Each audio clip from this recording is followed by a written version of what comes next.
صلاة الذي في كل سير وفي سفر هماني هلا ماهن ما الأبس والسفر صلاة الذي في كل سير وفي سفر هماني هلا ماهن ما الأبس والسفر صلاة الذي في كل سير وفي سفر gaaw leen gaaw abonné si Khidma 28 TV def leen Khidma 28 TV bu ngeen pari bës leen cloche bi ngeen mën a am 24 heures sur 24 lépp luy information tukkeeku si bile chaîne bu mag si Touba di liggéeyal Serigne Touba Khidma 28 TV ak sa chaîne bi topp tànki Serigne bi. amani hala mahin mal absa wa safar. Donc merci Serigne Moustapha Diakhaté, président de l'association des hémodialysés de Touba. Donc moi je suis le docteur Sambagna, le chef de service de la néphrologie de l'hôpital Matlaboul Fawzeyni de Touba. Donc aujourd'hui, comme à travers le monde, nous célébrons la journée mondiale du rein. Donc nous avons organisé une cérémonie de don de sang, de sensibilisation et de récital de Coran. Donc la maladie rénale à Touba fait vraiment des ravages. Donc comme on l'a tantôt dit, on reçoit presque tous les jours 2 à 3 malades en consultation, et le plus souvent c'est au stade de dialyse. Donc ça c'est vraiment alarmant. Donc il faut lutter contre cette maladie, et pour lutter contre cette maladie vraiment on incite la population à venir rapidement en hôpital, le plus tôt possible en hôpital, à l'hôpital pour se dépister, parce que la maladie rénale, si on le détecte tôt, on a les moyens pour ralentir la progression, même s'il le faut pour le guérir. C'est bien possible. Donc cette sensibilisation vraiment je l'oriente en plus vers les patients souffrant de l'hypertension artérielle et de diabète, parce que la plupart de nos malades dialysés, la cause c'est l'hypertension artérielle ou bien le diabète. Donc vraiment ça, même les médecins généralistes de Touba, vraiment ils doivent apporter quelque chose pour ça, parce que normalement c'est eux que les malades voient en premier. Donc il faut une prise en charge correcte de l'hypertension artérielle et de diabète, et même s'il le faut, référer le plus rapidement possible au néphrologue. Donc nous sommes ici au centre de dialyse nommé Serigne Souhaïbou Mbacké de l'hôpital Matlaboul Fawzeyni. Donc ce centre a une capacité de 35 générateurs, mais avec les réserves, donc on peut utiliser que 2 générateurs, 32 générateurs. Donc 32 générateurs multipliés par 2, ça fait 64 malades. 64. Donc on peut prendre en charge 64 malades par jour. Et comme ces 2 groupes, par exemple le groupe qui vient le mardi, qui vient le lundi, ils viennent le mercredi, lundi, mercredi et vendredi. L'autre groupe vient le jeudi, le mardi, le jeudi et le samedi. Donc c'est 2 groupes. Donc si tu multiplies 64 fois 2, ça te fait 128 malades. Donc ce centre a une capacité de 128 malades. Okay. Et si on voit la liste d'attente, notre liste d'attente actuellement c'est vers les 300. Donc si on arrive à utiliser le centre comme il le faut, avec sa capacité maximale, donc normalement la liste d'attente, on va régler le problème. Parce que les 300 malades, il faut savoir qu'il y a des malades qui n'ont pas encore d'indication de dialyse. Il y a des malades qui ont déjà leur place ailleurs. Bon, il y a des malades qui sont décédés malheureusement aussi. Parce que tous les malades n'ont pas les moyens. Les malades qui n'ont pas les moyens pour faire des séances de dialyse dans le privé, parce que vous le savez, le privé c'est trop cher. C'est 65 000 francs la séance. Donc un malade qui doit faire 3 séances, minimum 2 séances par semaine à vie. Donc là, ça, c'est pas facile à régler. Donc vraiment... Docteur, pouvez-vous revenir un peu sur les principaux causes de cette maladie? Donc les principales causes de cette maladie rénale au Sénégal en général, c'est l'hypertension artérielle, le diabète. Il y a d'autres causes comme ce qu'on appelle les glomérulonéphrite. Ça aussi, ça entraîne, mais le plus important, c'est l'hypertension artérielle, le diabète. Il y a aussi l'automédication. L'automédication, c'est-à-dire il y a des malades, bon, ils prennent des médicaments comme ils veulent sans prescription d'un médecin, ça c'est à éviter. Il y a aussi ce qu'on appelle la phytothérapie. La phytothérapie, la médecine traditionnelle. On n'est pas contre nos homologues médecins traditionnels, mais quand même, il faut savoir que chaque médicament que tu prends, bon, il y a des avantages, il y a des inconvénients. Donc pour les médicaments, bon, nous en tant que médecins, avant de prescrire un médicament, donc on pèse le bénéfice-risque avant de prescrire. Et pour les médicaments traditionnels, il n'y a pas ça. Donc on ne connaît même pas normalement la dose maximale à prendre. Donc ça peut entraîner des ravages. donc man le docteur Samba Niang chef de service du centre de dialyse bi ñu tuddee Serigne Souhaïbou Mbacké tam bokk ci hôpital Matlaboul Fawzeyni tey jii nag ñu ngi célébrer li ñuy wax journée mondiale du rein ñun nag fii ci sunu centre bi ci Touba ñu ci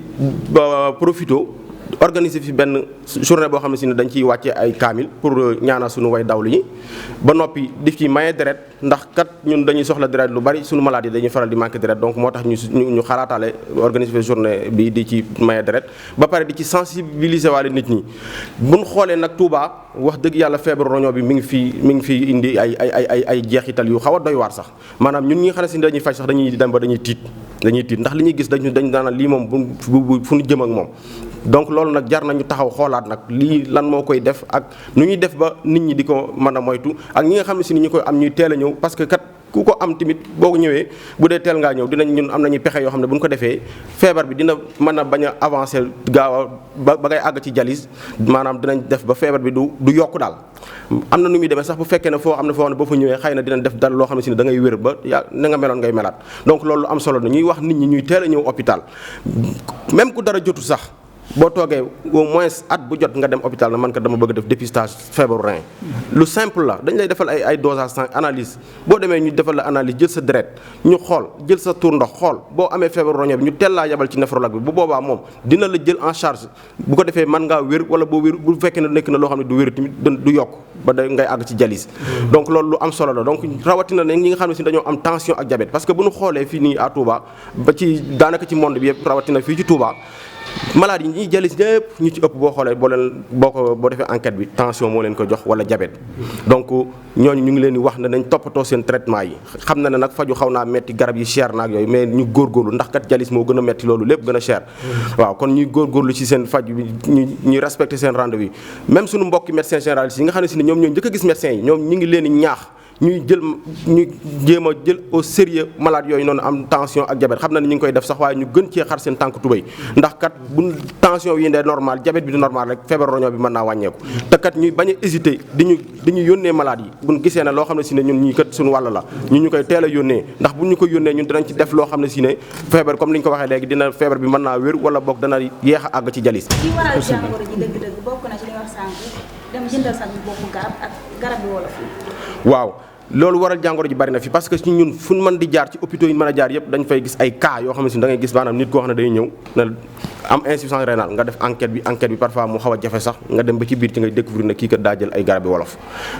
yi moo ko def wala dafa jël ay yeneen garab sax tubaab mais moo ko wutal boppam parce que am na garab yoo xam ne si dañuy ay anti inflammatoire am na sax ay garabi antibiotique yoo xam ne si mën a laa jox insuffisance rénale te garab comme ni nga ko waxee garab yëpp a ci yam garab dafa am dose boo xam ne si moom nga ci war a yam waroo koo passé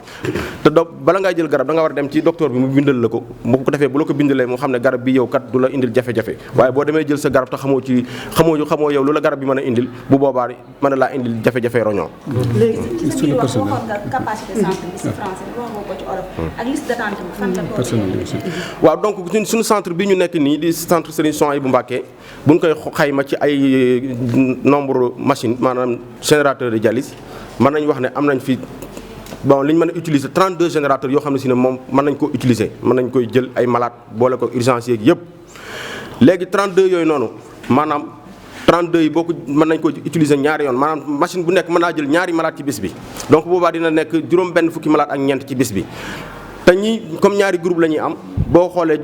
juróom benn fukki malade ak ñeent boo ko multiplier par 2 day nekk 128 malades donc centre bi mën naa jël en charge 128 malades yoo xam ne si ne maanaam dañoo am feebar roño bu chronique li nga xam ne si ne dañuy ñëw toujours moom régulièrement di jali si ni mu war a centre bi war naa mën a def loolu waaw bu ñu koy xayma tamit ci wàllu personnel du centre bi njàlbeen gi personnel bi xawoon naa sooxe tuuti maanaam comme bi ni doog a toxu si fii comme bi ni si centre bi njëkkoon a nekk dafa tuuti woon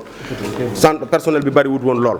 waaye wax dëgg yàlla ñu ngi gërëm suñu directeur docteur Lo ak staffam yëpp parce que def nañ ay efforts yu mag a mag ñu ngi indil personnel ñu ngi yokk ñuy nettoyer macha allah léegi ñu ngi am nañ ci ñu takku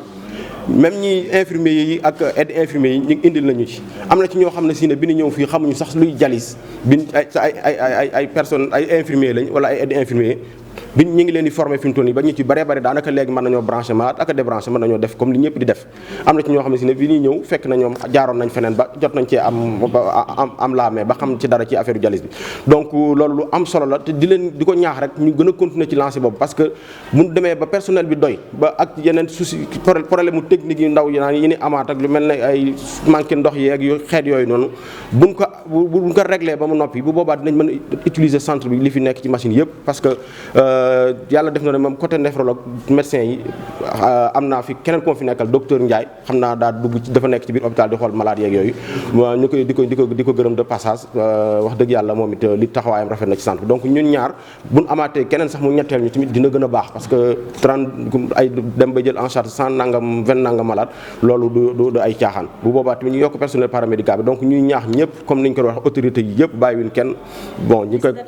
di ko commencé ci xalif général bi ba ñëpp maire dëkk beeg ak képp kuy autorité ci dëkk bi autorité nga nekk sëriñu kilifa diine wala kilifa ba ma nekk ñu ngi lay ñaan nga jàppale ñu ci loolu bu ñu xoolee ci Touba liste d'attente bi bokk na ci liste d'attente yi gën a gudd liste d'attente bi mi ngi dem ci ay jege na 300 malades fi mu toll nii may wax ak yéen léegi nag ci 300 malades yooyu noonu xëy na am na ñoo xam ne si ne mënuñoo xaar parce que dañoo ku amul place bon bindoo ci liste bi da nga war a xaar ba sa tour génn mais mënoo xaar ci dialyse bi donc da ngay dem ci privé bi di fay te boo demee ci privé bi di fay da ngay fay 65000 séance heure boo defee dialyse di nga fay 65000 te di nga ko def ñetti yoon ci semaine bi gën ngaa tuuti ñaari yoon ci semaine bi xam nga loolu moom ñi ko mën bariwul donc am na ci ñoo xam ne si ndeysaan dañuy mujj wàcc liggéey am na ci ñoo xam ne si tamit xëy na am nañ place feneen ak yooyu am na ci ñoo xam ne si ne ba léegi soxlaa gun dialyse ndax léeg-léeg bu ñuy woote sax malade ñi bu ñu amee place di recruter ay malade di jël ay malade dañuy woo malade fekk kooku yaramam soxlaagul dialyse parce que ñun duñ xaar ba nga dem bay soxla dialyse ñu lay doog a bind ci liste d'attente boo teelee ñëw moo tax li ñu doon wax léegi-léeg teel a ñëw bi am solo ndax boo teelee ñëw bu dee ci boo demee ba stade 3 rek wala stade 4 rek dañ lay bind ci liste bi bu ko defee bu ñu la bindee mën ngaa toog ay at léeg-léeg sax da nga toog ñaari at sa place génn ñu woo la fekk soxlaa goo dialyse bi bu fekkee tamit nga soxla ko muy sa chance parce que am na ci ay malades yoo xam ne noonu la bu yàggul rek bi nit def recrutement am na malade boo xam ne si ne ndeysaan bi mu bindoo xawoon na yàgg mais bi ñu koy woo boobu la fekk na sax jot naa koo jël ba may ko ay séance après xamoon nu may def ak moom far ñuy dem di rek ñuy jëlaat ay malade ñu yem ci moom nga xam ne boobu damaa soulagé carrément dama cee kontaanoon trop donc moo tax teel a ñëw hôpital di baax bu ko defee ngay mën a teel a bind ci liste bi tamit bu fekkee ne am nga feebar bi. bëgg une dernière question rek centre bi machine yi ñu gis ñu ambale ko teg lan moo tere carrément mu dox. waaw machine yi li tax mu tee mu dox mooy comme li ñu doon wax rek ay problème yu ndaw yu ñu war a régler waat ak yooyu ndax fii nii centre bi dañ ko liggéeyee dañ koo def ñaari unité de traitement d'eau léegi benn unité de traitement d'eau bi rek lañ defar ba mu egg ba active yëpp sax egg nañ moom boobu lañ activé muy dox xam nga maanaam dialyse moom mbirum ndox la te comme fii day xaw a manqué ndox ak yooyu te personnel bi doy gudd woon lool moo tax ñu ne nañ utiliser benn unité de traitement d'eau bi unité de traitement d'eau boobu noonu boo xoolee li muy doxal fukki machine ak benn la côté bële ne yooyu lañ utiliser fi mu toll nii fukki machine ak benn yooyu noonu donc lii ñu doon xaar pour maanaam comme ñu ngi doon doog a toxu si fii bu personnel bi yokkoo problème mu technique yooyu ñu doon am réglé wu comme ñu mel ne ndox bi manqué yooyu ñu dindi ñu paramétrer machine yëpp ñu mën a utiliser centre bi dañ ko war a utiliser bu ko defee ñu fees dal jël malade ni war a jël yëpp. salaatu allazi fi kulli sayrin wa fi safar hamani hala mahin mal absa wa safar salaatu allazi fi kulli sayrin wa fi safar hamani hala mahin mal absa wa safar